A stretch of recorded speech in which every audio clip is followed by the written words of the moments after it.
بسم الله الرحمن الرحيم رب زدني علما.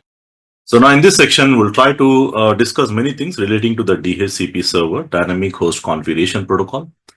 We'll try to see what are the different, what is exactly DHCP server and what are the limitations with static IP. And as we progress, we'll also see the overview of the DHCP and what is the DHCP process, how it goes.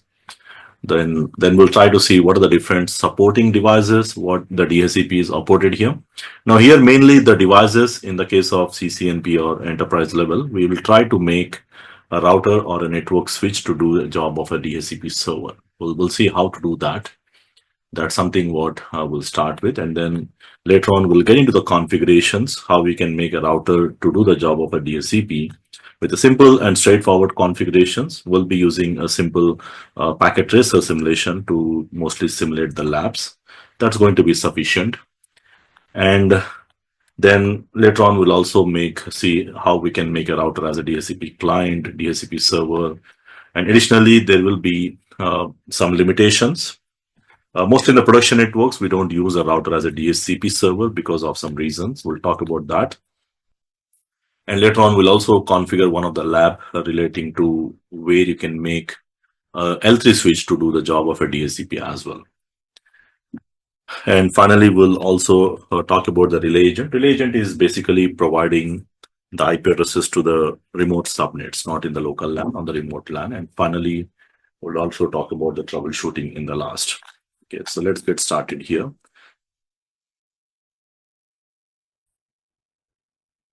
So let's get back to the DHCP. DHCP stands for Dynamic Host Configuration Protocol.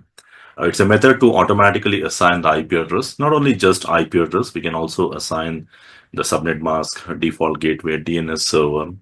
Like we all know the importance of the IP address. So every device in the network must have an IP address. Without IP address, you cannot use the device, right? Whether it is a router, whether it is a switch, or even if it is a network printer, it has to be assigned with an IP address. Now, there are multiple ways we can assign the IP address. One is we can simply go to the device and we can manually give the IP address. Like I can go to my computer and I can simply go and type in what will be the IP address and what will be the subnet mask and the default gateway and the DNS servers. All this information I can simply go and give manually. Manually means via static method. But again, the drawbacks with the static is, let's try to see the drawbacks. So this is typically the static method. Now there are plenty of drawbacks with the static method. The main thing is the manual configuration, because you need to go to each and every device and we have to configure the IP address. Especially it's not a scalable solution. So one of the main reasons is scalability issues. Like if you have hundreds of devices, it's not possible to go to each and every device and manually configure it, because all the configurations goes manual, which means practically it is not possible for you to give the IP address to each and every device manually. Like a simple example, if you take you visit the office, you need to connect your laptop, or you might be connecting let's say a mobile phone to your Wi-Fi network, and you expect the device should get an IP and connect to the network, and you start using the device as a part of the network. But if it is normally it happens with the dynamic IP, that's what it happens in the backend. So giving the IP address to each and every device manually is not possible, and of course it has a configuration complexity. Because of the manual configuration, you need to go to each and every device and do that, and adds a management overhead. Overhead is basically, as the size of the network increases, it becomes very difficult for the administrator to manually configure on each and every device. Okay, scalability already I discussed. It's okay if you have just 4 or 5 devices, but if you have hundreds of devices and the devices keep changing, it's not a practically scalable solution. Okay, of course, other possible reasons we can add, like IP address conflicts.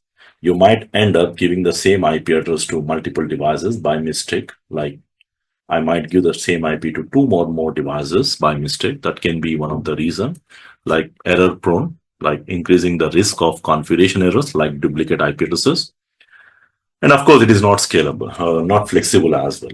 Most of the time in the production scenarios, it lacks the flexibility because the static IPs are fixed IPs and changing the IPs will be a challenge again.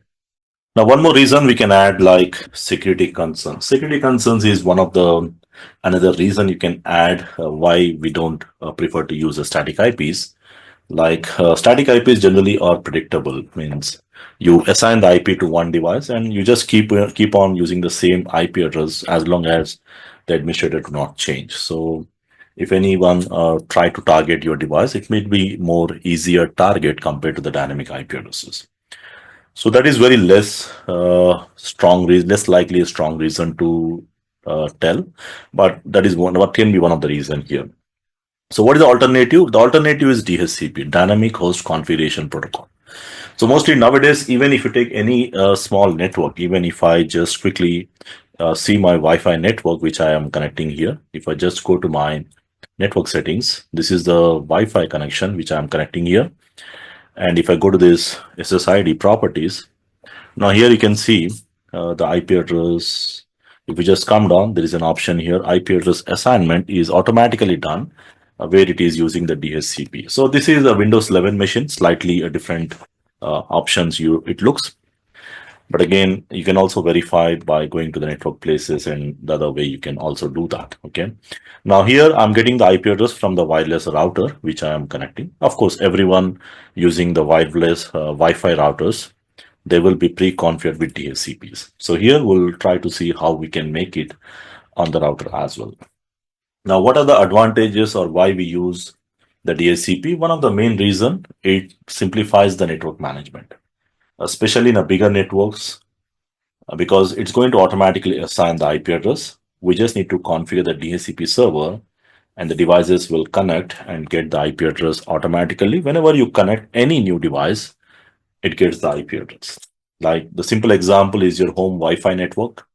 Whenever you connect to your wireless or the Wi-Fi network, you will generally see the device gets connected to the Wi-Fi and it gets the IP address and you can start using the devices. Like especially in an office where you have hundreds of devices, it's not possible to use a static IP. So it saves a lot of time as well.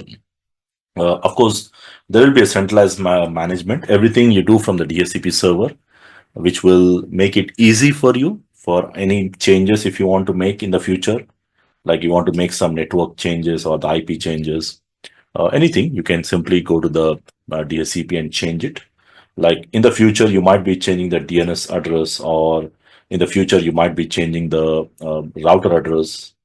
These things, it's easy to change manually on the DHCP server rather than going to individual device. So that's the another reason we can say why we prefer to use DHCP. Of course, the other thing, easier IP management. Now, easier IP management is basically we can say like there is no more conflicts, means there is no more duplication of the same IP. That makes easier for the administrator to simply do some configurations and tell the range, tell the DNS. So it's more easier. We'll see when we get into the configurations anyway. So if you're already working and you might in a production network, you might already have the DHCP server doing the job. And of course, the other reasons we can say like the reduced network administrator, because administrator no need to do much. Means once you set up the DHCP, you know, even in the future, if you add 100 more devices, the client devices, there is no need to do much changes because that's going to make a one-time configuration. It's easy to troubleshoot as well. And the network administrator generally can focus on other things as well. Means you'll save a lot of time if you have the centralized DHCP configurations.